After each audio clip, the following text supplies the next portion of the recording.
Super Mayhem. Hello friends, Tim here again with another quick video game facts video. Today we are dusting off our Walther PPK and delving into the seedy underbelly of the spy world with Goldeneye 007 for the Nintendo 64. So without further delay, sit back, relax, and let's go as we explore facts, trivia, and cut content bits from the third best-selling Nintendo 64 game. Originally, the violence in the game was planned to be much more graphic and gory, including exploding corpses, but the game's director, Martin Hollis, decided later that this more graphic gore might be a bit too much. The Japanese version of the game removes the hunting knife weapon from gameplay. Instead of the regular cheat code to unlock the knife, the Japanese version of the code gives Bond a rocket launcher and a sniper rifle. When using the two weapons together, the sniper rifle's scope can still be used, making that headhunting rocket launcher attack all the more probable. If you run through the dam level fast enough, there will be a guard walking through the first lot of security gates. Since this enemy is on a preset path, he will ignore you until he reaches his destination and then starts shooting. Despite the terrorist character being available in multiplayer mode, he can't be found anywhere in the single player game.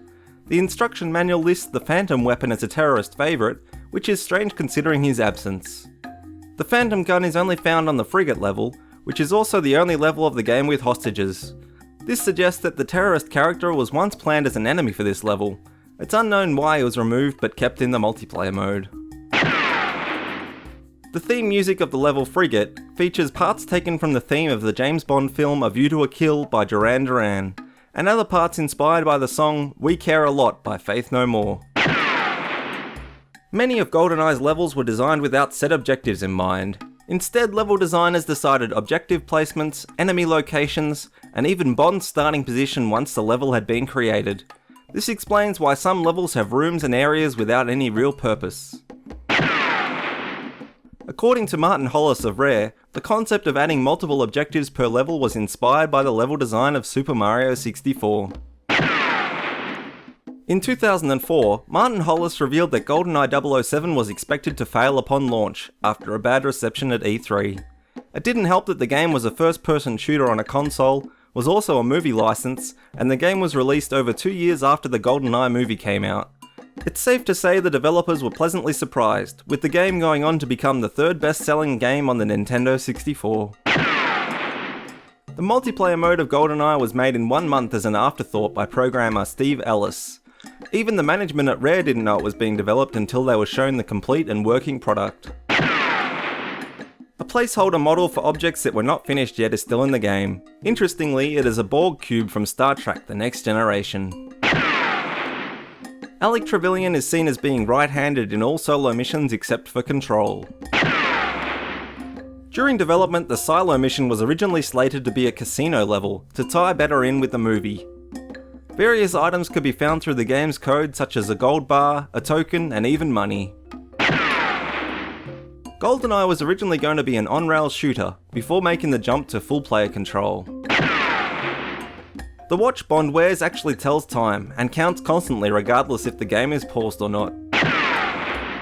The sky in the beta version of Surface 1 was originally white and cloudless, which gave the impression that it was snowing. A beta version of the statue level took place during the day and had a grey, cloudless sky, with very thick fog. The statues were also laid out differently. Leftover references in the code also indicate that a truck was more than likely intended to appear at the ending cutscene. While rendezvousing with Valentine in the statue level, a guard outside can be seen running past the boxcar some distance away. This soldier actually does nothing. If you follow him, he will ignore you and eventually disappear at the bottom of the hill. At the start of the facility level, you are required to open a door with a computer switch in order to move onwards through the level. This computer can be destroyed, however, which can leave players stuck in the starting area. To get around this, the developers added a scientist that runs to the bathroom carrying a keycard. This key will open all the doors in the level, excluding the bottling room. Originally, the statue and cradle levels were both playable multiplayer levels, but were later removed. Using a Game Shark, both levels can be played and even contain weapons and body armour. However, the levels have major lag issues and are quite glitchy. It's likely both levels were removed for this reason. Originally, the runway level was going to include a controllable motorbike like in the movie. It was likely scrapped because it would be difficult to control a bike in a first-person shooter. A life-size model of the bike exists on the game's disc and can even be accessed through codes, and a miniature model of the bike is on a desk in one of the huts of the surface level as a decoration.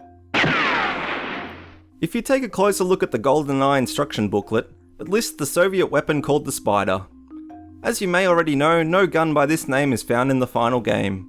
The name Spider was dropped for legal reasons, and the gun was renamed to a Clob, which was named after the Nintendo of America's Ken Lobb, who helped during the game's development. The original name for the gun was going to be called the Scorpion, which is based off the real-world weapon called the Scorpion VZ-61. In the first bunker level, there is a Russian soldier who carries a PP-7 special issue, the same as Bond. All the other commandants in the game carry DD-44s. Why this guard has a PP-7 remains a mystery. Timothy Dalton, Sean Connery, and Roger Moore are all hidden in the game's code. They can be accessed via cheat codes, but only in the game's menus. It's thought they were removed due to licensing issues. At one point in Goldeneye's development, reloading your weapon was going to be triggered by removing and reinserting the N64 rumble pack, as if you were removing a magazine from a gun. And that's it for today, friends. I hope you enjoyed these Goldeneye 007 facts and things. Don't forget to subscribe if you haven't already, share this video with your friends, leave a like and a comment, and I'll catch you soon.